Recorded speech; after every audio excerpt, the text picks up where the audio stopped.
Welcome back to the action at Three Sisters. The last race of the day is the Rotax Senior Max class. And earlier on in the day, the number 2 seed and recent Rotax Grand Finals winner Charlie Eastwood was talking to Alan. Charlie, I guess congratulations in order. You won the Rotax Max Grand Finals. That's pretty much the unofficial World Championship event. So in my eyes at least, that makes you the World Champion. You must be absolutely delighted at that. Yeah, it was a great way to end last year. We had some bad results and just a bit of we were quite unlucky, and then it all sort of just came together for a good week in Portugal. And I think, if I'm right, there was 3 British drivers on the podium proving that British is best again. Yeah, there was myself, Ed Brand, then Oliver Hodgson, and even when you go over to Europe it's the same. Most of the drivers in the top 10 are British because just the standard of driving over here is so high. And then, of course, since then you've just won the Florida Winter Tour out in the United States. That great result again. Yeah, first time I've ever done it. It was a really good series, and that gives me the ticket to the World Finals for next year, so it sort of takes a bit of pressure off for the Super 1 and the Europeans. And Euromax as well. I think you're leading the Euromax series as well. Yeah, we won last weekend in Genk. It was another pretty good weekend for me. It's been a pretty good last few months. Now, last season, Sean Babington pretty much dominated for Dan Holland Racing. Now, I know this weekend, spoke to Sean and Dan, they're struggling a little bit because Sean was racing the DD2 Rotax variant out in Europe. He's been concentrating on that. He's come back here this weekend and he's been struggling a little bit with the kart, which is obviously good news for you guys. Now, he absolutely dominated this event last year. What's it going to take to turn that around this year? Well, from this weekend, it doesn't look as if anyone's going to really dominate. It's so close, even in practice, from 1st to 20th, it's within a couple of tenths. And even the racing in the heats yesterday, they were so close, no one was really breaking away. So, I don't know, I think it's going to be a pretty tight year.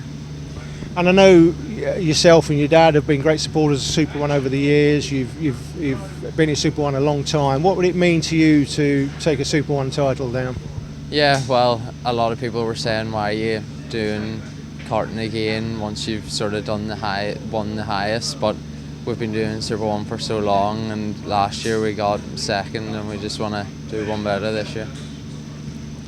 So here we go then. The last final of the day. Sean Babington and Charlie Eastwood, the top 2 seeds on the front row of the grid. John Stewart and Harry Webb on row 2 in front of Hodgson and Turner. Could be interesting to see how James Singleton and Thomas Arm get on in the mix of the top 15, and we'll have to see just how well they get away from the start. I have a feeling this one could be good. They all sweep towards the right, and it looks like, it's got too close for comfort. Oh, pile-up is triggered. Goodness me, it looked like there was initial contact there between Josh Collins and Thomas Arm, and so many drivers have got away from it, and it's still going. Darius Carberley and Shane Daly were facing the wrong way. Thomas Arm, I think, pretty much got away with that one, but Lewis Seville also hit Darius Carberley by the look of it as he went past. Carberley's car was facing the wrong way, and Seville, well, I wouldn't be surprised if he had a broken axle after all of that. So we're riding on board with James Singleton looking at the 23. That's Harry Webb. Hang on a minute, he's got the word beer written across the back of his overalls, Alan. Is he sponsored by beer? Yeah, it doesn't even say Carlsberg, it just says beer. Sponsored by beer. I don't care what sort of beer, just I'm sponsored by beer. No drinking and driving. Oh dear, we've had a couple of incidents today with drivers swapping race suits, and I don't think Harry will live that one down for a while. The rest of the field sweeping through. Looking towards the front of the field, it looks like Babington's still your leader there in the number 1. Second place is now Stewart in the number 5. Eastwood has gone from the leading bunch, so he must have got caught up in that first lap melee, Alan. Yeah, he's been involved in an incident through turn 1. Charlie Eastwood currently down in 13th place as he came down off the valley last time, as Harry Webb looks up the inside for a second spot, or third spot rather, but no joy yet. And who's he trying to overtake? It's Adam Gleer in the 37, who's up from 10th on the grid into 3rd position. So we've got Webb in 4th, Singleton, who we're on board with, in 5th position. That start line pile-up really did cause a change in the order. This is fantastic for Adam Gleer. You get an indication there on board with just how fast these karts are. As the 27 kart, Connor Jupp makes up a place coming off the valley. That's a difficult overtaking move there, but nice sweep move by Connor. really pulled that one off to perfection. Some great driving there from Connor, and he's certainly getting back into the swing of things in the early part of the season. So we've got Glear in third place, fourth is Webb, fifth, we're on board with him just as I'm about to say it, James Singleton, chasing the man who's wearing beer. There's no other way of putting it. Absolutely fantastic. I bet he won't change suits next time, but he's up the inside, into third place, past Glear, and Singleton's followed him through as well. So a little deeper into the race, and still this pair, Babington and Stewart, pulling away from the field. The battle for third position still raging.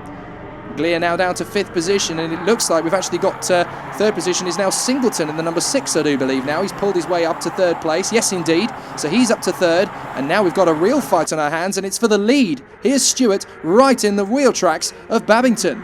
John Stewart is a regular here, or has been a regular here since his cadet days at Three Sisters. Comes from the northeast, but regularly raced here at Three Sisters and Rower as well, as he goes for the lead. And here's Stewart through to first place, then drops Babington back to second. Sean Babington dominated this championship last year. Lots of boring races. I did say to Sean earlier in the day, can you just slow down a bit this year, make it a little bit more exciting? Maybe he's doing that for us.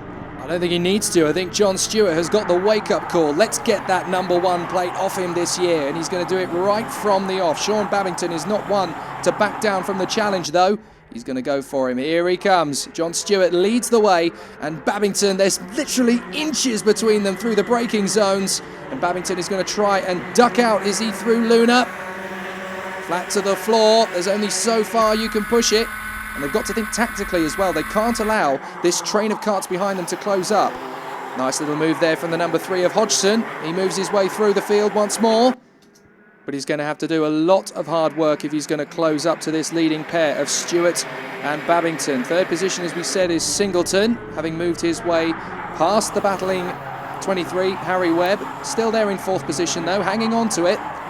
But in the closing stages, it's going to be even tougher for them. Oh, a bit of a hop over the curbs there. Couldn't quite make out who that was. I think it might have been Kyle Fowley in the 63, just about making his way through. An unconventional passing move, if ever I've seen one.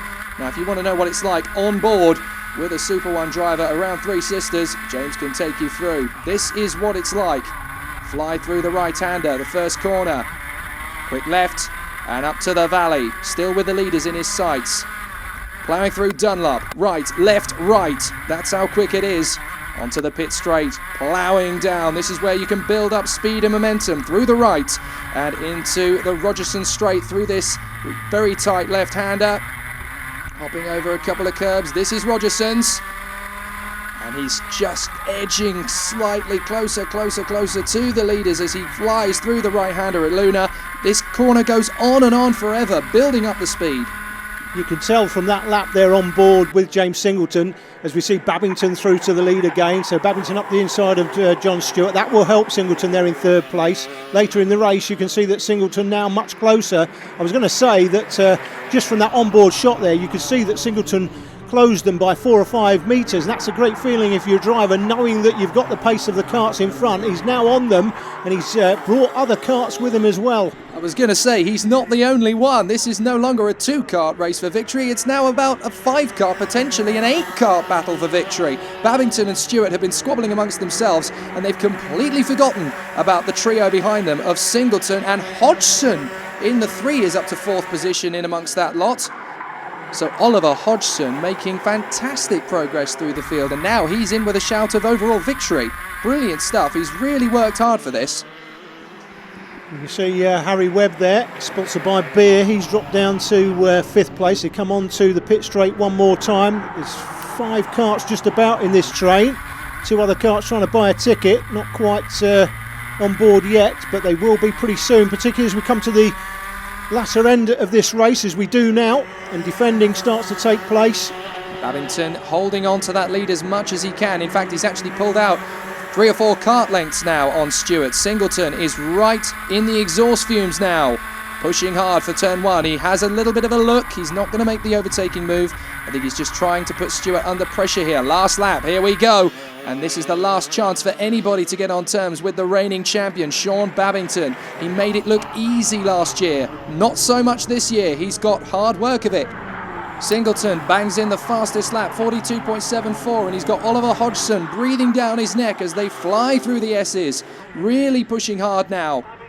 This is the last lap, just 2 corners to go. First the left, and then the long lunar right-hander.